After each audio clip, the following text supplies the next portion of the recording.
La mayoría de las personas cree que la sexualidad es solo un acto, una conducta o una necesidad física. Para Carl Jung, esa idea es demasiado pobre. Jung no veía la sexualidad como algo separado de la mente, sino como una expresión directa de la energía psíquica, la misma fuerza que mueve los sueños, las pasiones, los miedos y la creatividad. Cuando hablamos de sexualidad, en realidad estamos hablando de cómo la psique busca completarse.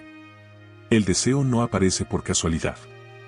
Surge desde capas profundas del inconsciente, donde viven impulsos antiguos, imágenes simbólicas y memorias que no recordamos conscientemente, pero que gobiernan gran parte de nuestras decisiones. Jung decía que la libido no es solo sexual en sentido biológico. Es energía vital.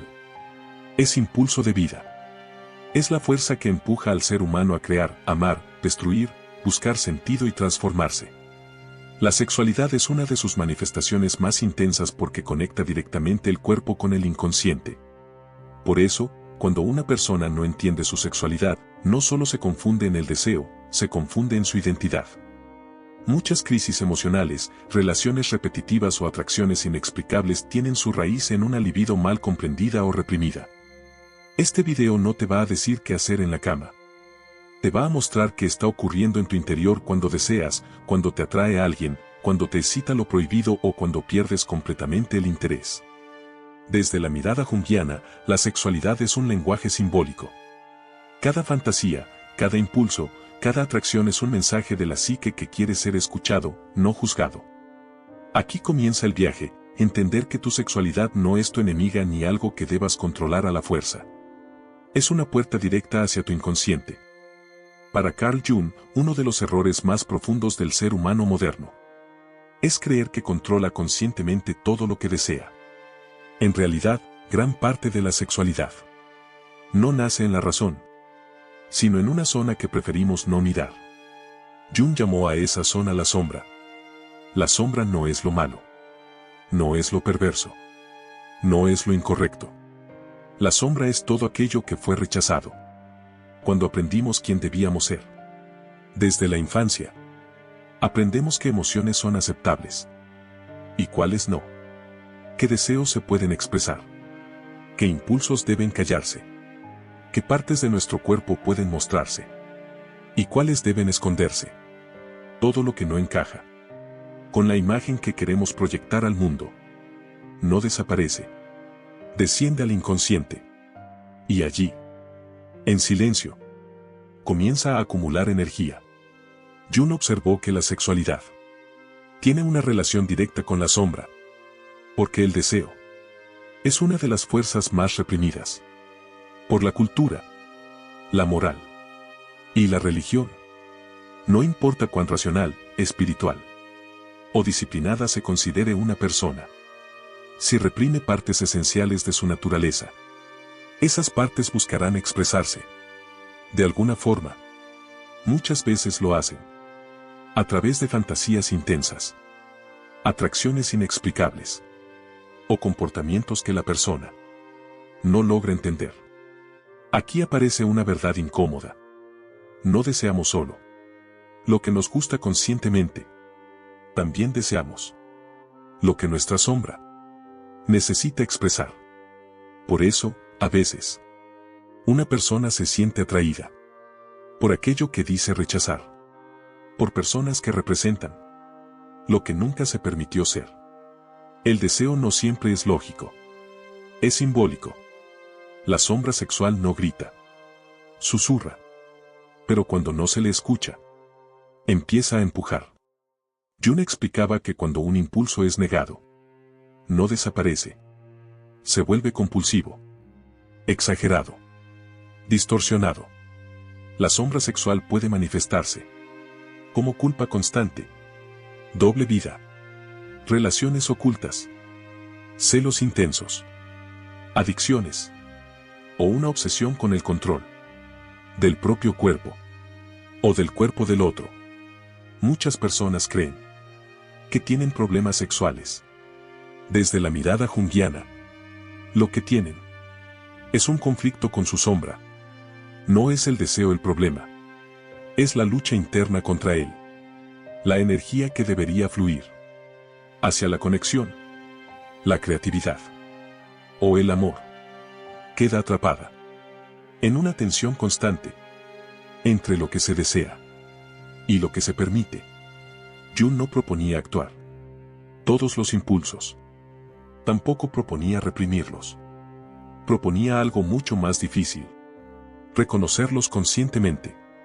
El inconsciente no pide permiso para existir. Pide ser visto. Cuando una persona se atreve a observar sus deseos, sin juzgarlos inmediatamente, algo cambia. El deseo pierde su carácter destructivo y comienza a transformarse. La sombra sexual también explica por qué lo prohibido resulta tan atractivo.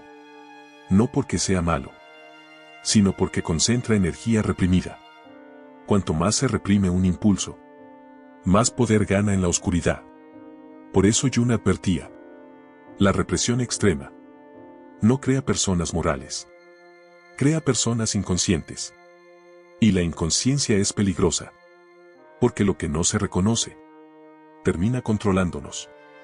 Desde atrás, mirar la sombra sexual no nos vuelve débiles, nos vuelve responsables, nos devuelve la capacidad de elegir con libertad. Este segmento es una invitación directa, no a juzgarte, no a justificarte, sino a preguntarte: ¿qué parte de mí está hablando a través de este deseo? Porque allí, en lo que evitamos mirar, suele esconderse una de las claves más profundas de nuestra psique. La sexualidad, vista desde la sombra, deja de ser un acto superficial y se revela como un espejo interior. Un espejo que no solo refleja placer, sino verdad. Carl Jung observó algo inquietante. La atracción humana rara vez es tan simple como parece. Detrás de lo que llamamos gusto, química o conexión, opera una estructura invisible de la psique. Jung la describió como una imagen interior, que actúa antes de que la razón intervenga. A esa imagen la llamó anima y animus. No se trata de género físico. Se trata de configuraciones psicológicas profundas. En el inconsciente del hombre existe una imagen de lo femenino. En el inconsciente de la mujer, una imagen de lo masculino. Estas imágenes no nacen de la nada. Se forman con experiencias tempranas, emociones no elaboradas, figuras parentales y símbolos culturales acumulados durante siglos. La mayoría de las personas no es consciente de estas estructuras internas. Y cuando algo no es consciente, tiende a proyectarse. Aquí ocurre uno de los fenómenos más decisivos de la sexualidad humana. La atracción no siempre se dirige hacia la persona real, sino hacia lo que esa persona activa en el inconsciente. Por eso algunas conexiones se sienten inmediatas, intensas, inevitables. No es solo deseo corporal. Es resonancia psíquica. El inconsciente reconoce en el otro una forma que le resulta familiar. Algo que parece completar un vacío interno. Jung notó que en el enamoramiento profundo, la percepción se altera. El otro es visto como más luminoso, más significativo, más cargado de sentido, de lo que realmente es. No porque haya engaño consciente, sino porque la proyección colorea la experiencia. La sexualidad, en este punto, se convierte en un puente simbólico. No une solo cuerpos. Une imágenes internas no resueltas. El conflicto aparece cuando esa imagen interna se confunde con la persona real. Ningún ser humano puede sostener indefinidamente una expectativa inconsciente. Cuando la proyección empieza a debilitarse, la relación cambia. La idealización se cae. La frustración aparece. La atracción se vuelve confusa. Muchas rupturas emocionales no nacen del desamor, sino del choque entre fantasía psíquica y realidad humana. Desde la perspectiva junguiana, esto no es un fracaso. Es una revelación. Porque aquello que se buscaba afuera siempre perteneció al mundo interior. la anima y el animus. No están destinados a vivirse solo en el otro. Están destinados a ser reconocidos, asimilados y desarrollados internamente. Cuando esto no ocurre, la persona queda atrapada en una cadena de atracciones repetitivas. Mismos patrones, misma intensidad inicial, mismo desencanto posterior. Cuando sí ocurre, la energía sexual cambia de cualidad, pierde urgencia, gana profundidad, se vuelve menos reactiva y más consciente. La atracción no desaparece, se vuelve más precisa. Ya no responde únicamente a carencias inconscientes, sino a una elección más clara. Jung veía en este proceso una etapa esencial del crecimiento psicológico. La sexualidad deja de ser un impulso que arrastra y se convierte en una fuerza que acompaña. Porque cada vínculo íntimo no solo conecta con otro cuerpo, conecta con imágenes antiguas, historias internas y símbolos que buscan integración. Entender esto no elimina el misterio del deseo, lo vuelve más honesto y permite que la sexualidad deje de ser una búsqueda desesperada para transformarse en un encuentro real. En ciertas relaciones ocurre un desplazamiento silencioso. Nada se anuncia de forma explícita. La experiencia cambia desde adentro. La mirada ya no registra al otro del mismo modo. Carl Jung explicó este fenómeno como una interferencia psíquica. La mente introduce contenidos propios en aquello que observa. Ese mecanismo recibe el nombre de proyección. No surge por decisión consciente. Aparece cuando aspectos internos permanecen sin elaboración. En el ámbito íntimo, este proceso se intensifica. La figura deseada comienza a cargar significados que no le pertenecen. Expectativas, anhelos antiguos y emociones no resueltas se adhieren a su presencia. La conexión inicial puede resultar abrumadora. No por cualidades extraordinarias, sino por el peso simbólico que la psique deposita allí. En ese estado, la percepción pierde equilibrio. Detalles incómodos pasan inadvertidos. Contradicciones se reinterpretan. La experiencia se sostiene sobre una narrativa interna. La cercanía corporal refuerza la ilusión. La unión parece total. La conexión adquiere un carácter absoluto. Sin embargo, lo que mantiene ese vínculo no es únicamente el encuentro entre dos personas, sino la imagen inconsciente que una de ellas necesita sostener. Con el tiempo, la realidad introduce fricción. Aparecen gestos inesperados. Surgen límites claros. Se manifiestan rasgos que no encajan con la imagen inicial. Entonces emerge el desconcierto. No porque haya ocurrido una transformación radical, sino porque la construcción interna comienza a debilitarse. Ante esta ruptura simbólica, suelen aparecer respuestas previsibles. Algunos interpretan la experiencia como desilusión. Otros la viven como una pérdida inexplicable. También están quienes buscan rápidamente otra figura, capaz de cargar el mismo contenido psíquico. Así se consolida una dinámica repetitiva. Vínculos intensos al inicio. Expectativas elevadas. Desgaste posterior. Desde la perspectiva junguiana, este recorrido señala un trabajo interno pendiente.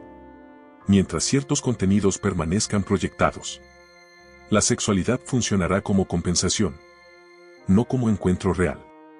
Cuando la proyección se debilita y la persona no escapa de esa incomodidad, se abre una posibilidad distinta.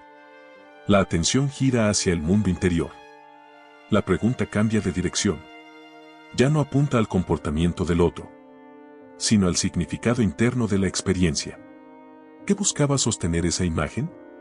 ¿Qué parte interna reclamaba expresión? Este desplazamiento modifica profundamente la intimidad. La figura externa deja de funcionar como soporte simbólico y comienza a ser percibida como individuo real, con límites, con imperfecciones, con presencia auténtica. Solo entonces puede surgir una cercanía distinta, no basada en fantasía inconsciente, sino en reconocimiento mutuo. Jung entendía este momento como una etapa necesaria del desarrollo psicológico. La sexualidad abandona su función compensatoria y comienza a operar como vínculo consciente. Pierde dramatismo, gana profundidad y deja de girar alrededor de imágenes internas para construirse entre personas reales que se perciben sin distorsión. La sexualidad humana no se desarrolla en el vacío. Siempre está atravesada por normas, valores y relatos colectivos. Carl Jung observó que una parte importante del conflicto interior moderno no proviene del deseo en sí, sino del choque entre impulso interno y estructura moral aprendida. Cada cultura establece límites. Define lo permitido, lo aceptable, lo correcto. Esos límites cumplen una función social. El problema aparece cuando se interiorizan sin conciencia.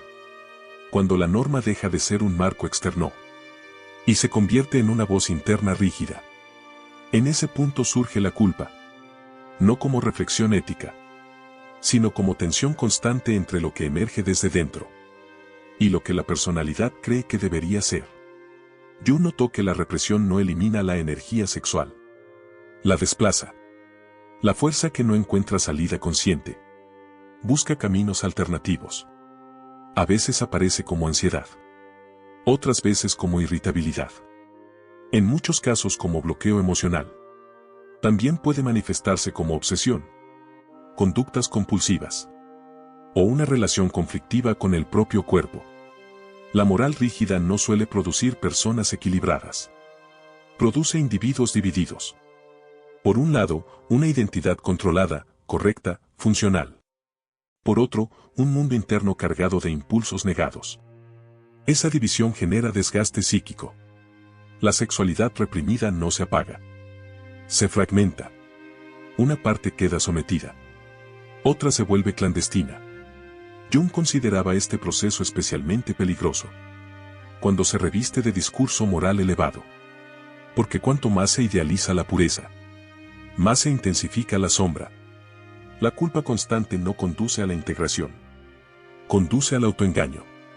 La persona ya no escucha su deseo, pero tampoco lo transforma.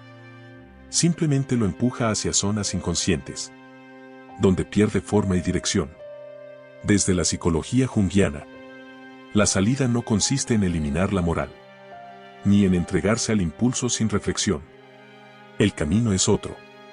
Implica revisar los valores heredados y distinguir entre conciencia ética y automatismo aprendido. No todo límite es opresión. No toda transgresión es liberación. La clave está en la relación consciente con el impulso. Cuando una persona puede observar su deseo, sin reaccionar de inmediato, ni condenarlo automáticamente, la energía comienza a reorganizarse. La sexualidad deja de ser un campo de batalla y se convierte en una fuente de información psíquica. Jung veía en este proceso un paso esencial hacia la madurez interior. La culpa pierde fuerza cuando el deseo es comprendido simbólicamente. Ya no necesita expresarse de forma distorsionada. Encuentra canales más integrados. La moral deja de funcionar como castigo interno y se transforma en criterio consciente. En ese punto, la sexualidad no desaparece.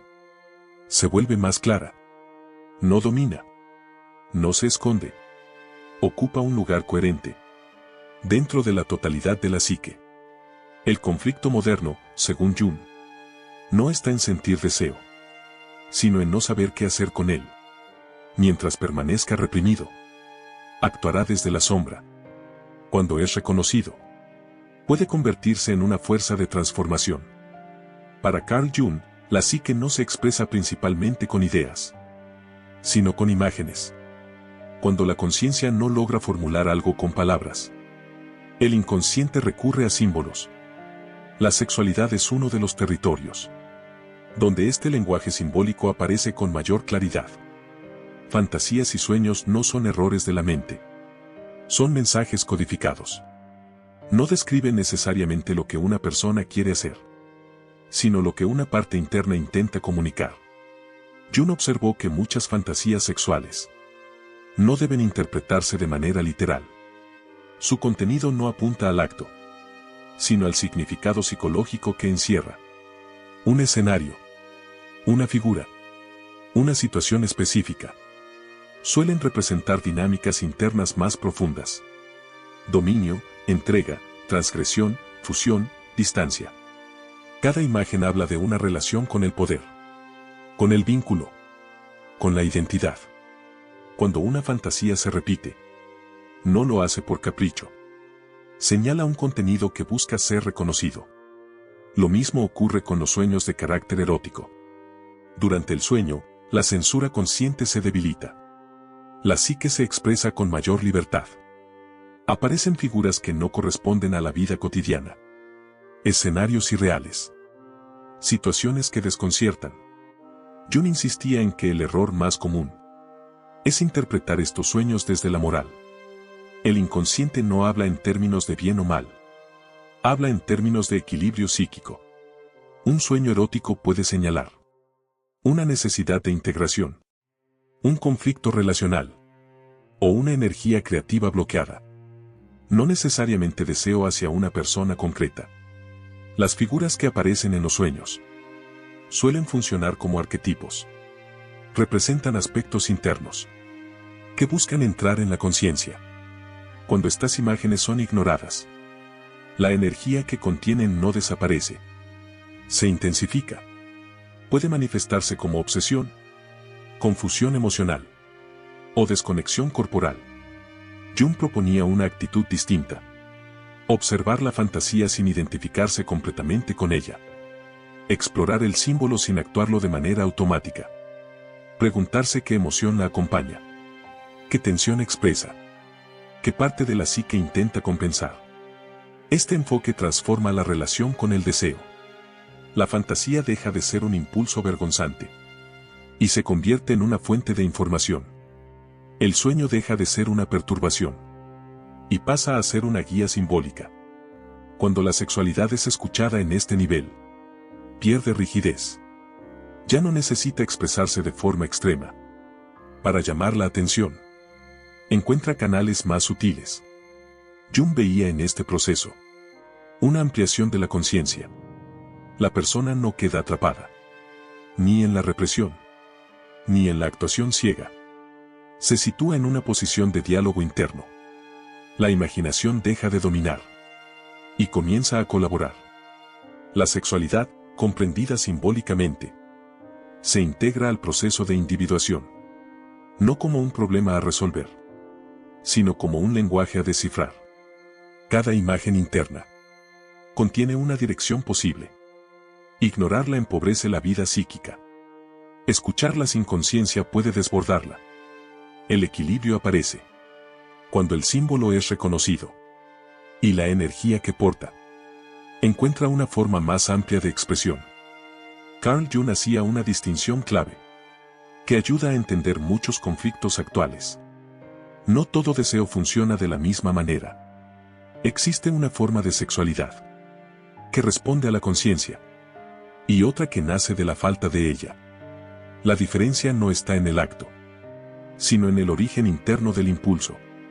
La sexualidad compulsiva aparece cuando el deseo actúa sin comprensión. La persona no elige, reacciona, busca estímulo para calmar una tensión interna que no logra identificar. En este estado, el deseo no trae calma, trae urgencia.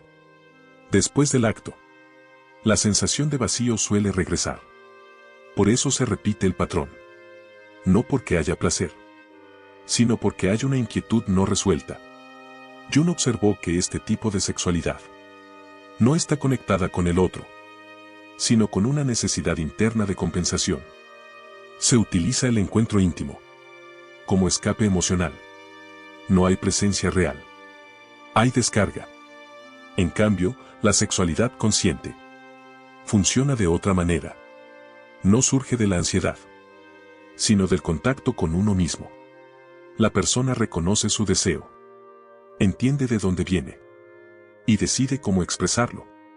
Aquí el impulso no gobierna, es escuchado.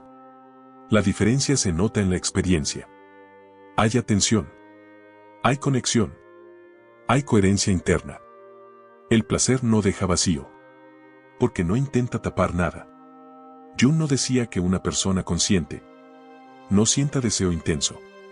Decía que ese deseo no la arrastra sin dirección. Cuando la sexualidad es consciente, no necesita repetirse compulsivamente. Puede detenerse. Puede esperar. Puede transformarse. Esto ocurre porque la energía psíquica ya no está atrapada en un conflicto interno. Ha sido comprendida. La sexualidad compulsiva, en cambio, suele aparecer cuando hay represión previa. Lo que no se elaboró mentalmente busca salida corporal. Por eso muchas personas oscilan entre control extremo y desbordamiento. Jung veía este vaivén como señal de desequilibrio psíquico. La integración ocurre cuando la persona puede sostener el deseo sin actuarlo de inmediato, ni negarlo automáticamente. Ese punto intermedio marca una diferencia profunda. La sexualidad deja de ser una reacción y se convierte en una expresión. No está al servicio del vacío, sino del vínculo. Entender esta diferencia permite observar la propia experiencia con mayor honestidad. No para juzgarse, sino para comprender qué función está cumpliendo el deseo. Desde esta perspectiva, la sexualidad deja de ser un problema y empieza a ser una señal. Indica donde hay tensión. Indica donde hay desconexión. Indica donde hay integración posible. Para Carl Jung, el objetivo del desarrollo psicológico no es controlar los impulsos, ni eliminarlos. Es integrarlos. La individuación, concepto central de su obra, se refiere al proceso mediante el cual una persona se vuelve cada vez más completa. No perfecta, completa. Esto implica reconocer todas las partes de la psique, incluida la sexualidad. Cuando el deseo es negado, actúa desde la sombra. Cuando se desborda sin conciencia, genera conflicto. La integración ocurre cuando el deseo encuentra un lugar claro dentro de la vida psíquica. No gobierna, no se oculta, forma parte del conjunto. Jung entendía la sexualidad como una fuente de energía vital. Esa energía puede fragmentar o puede unificar. Todo depende de cómo se relacione la conciencia con ella. Una persona integrada no vive su sexualidad como un problema constante, tampoco como una obsesión. La vive como una expresión más de su mundo interno. Hay coherencia entre lo que siente, lo que piensa y lo que hace. Esto no significa ausencia de conflicto. Significa capacidad para sostenerlo. La integración sexual se nota en lo cotidiano, en la forma de vincularse, en la manera de elegir pareja, en la relación con el propio cuerpo. Ya no se busca completar un vacío inconsciente a través del otro. El vínculo deja de ser una compensación y se convierte en encuentro.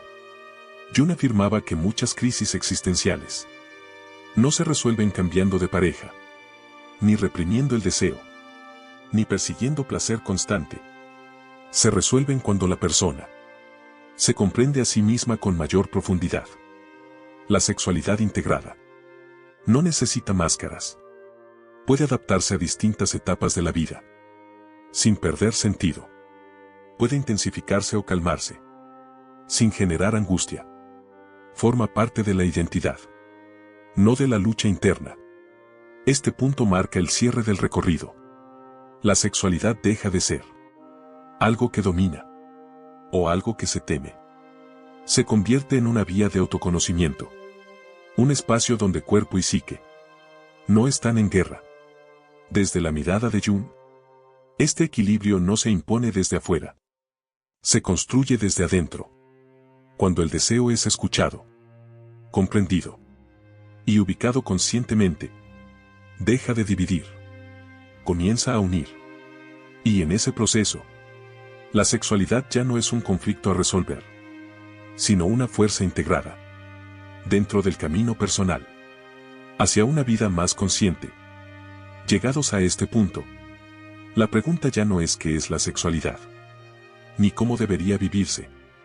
La pregunta es, ¿qué lugar ocupa dentro de tu vida interior? Carl Jung nunca habló de perfección psicológica. Habló de totalidad. Y la totalidad solo es posible cuando ninguna parte esencial queda excluida. La sexualidad no es un obstáculo en el camino interior. Tampoco es un atajo. Es una materia prima. Como toda fuerza profunda, puede confundir o puede transformar. La diferencia no está en el impulso, sino en la relación que estableces con él. Cuando el deseo es negado, fragmenta. Cuando se vuelve automático, domina. Cuando se comprende, se integra. Ese es el verdadero proceso alquímico del que hablaba Jung, aunque no siempre con esas palabras. La alquimia no buscaba convertir plomo en oro externo. Buscaba transformar la experiencia interna. Y la sexualidad, cuando es escuchada con conciencia, se convierte en una de las herramientas más poderosas para ese trabajo interior. No porque lo explique todo, sino porque revela mucho. Revela heridas no vistas. Revela vacíos antiguos. Revela imágenes internas que buscan integración. También revela potencial creativo, capacidad de vínculo y profundidad emocional. El problema no es sentir deseo. El problema es no saber qué hacer con él. Jung entendía que gran parte del sufrimiento humano no proviene de lo que sentimos, sino de la forma en que luchamos contra ello. Cuando la sexualidad encuentra un lugar claro en la psique, deja de generar conflicto constante. No desaparece. Se ordena. No se apaga. Se orienta. Y en ese orden interno, la persona deja de buscar afuera lo que solo puede construirse adentro. Este recorrido no pretende darte respuestas cerradas. Pretende abrir preguntas más honestas. Porque la verdadera transformación no ocurre cuando adoptas ideas nuevas, sino cuando te observas con mayor claridad. La sexualidad integrada no promete una vida sin tensiones. Promete una vida menos dividida. Una vida donde cuerpo, emoción y conciencia no se contradicen permanentemente. Ese es el corazón del pensamiento junguiano. Y también el espíritu de este espacio. Alquimia del alma. No es un canal para imponer verdades, sino para explorar procesos internos. Aquí no hablamos de fórmulas rápidas, ni de soluciones mágicas. Hablamos de comprensión profunda.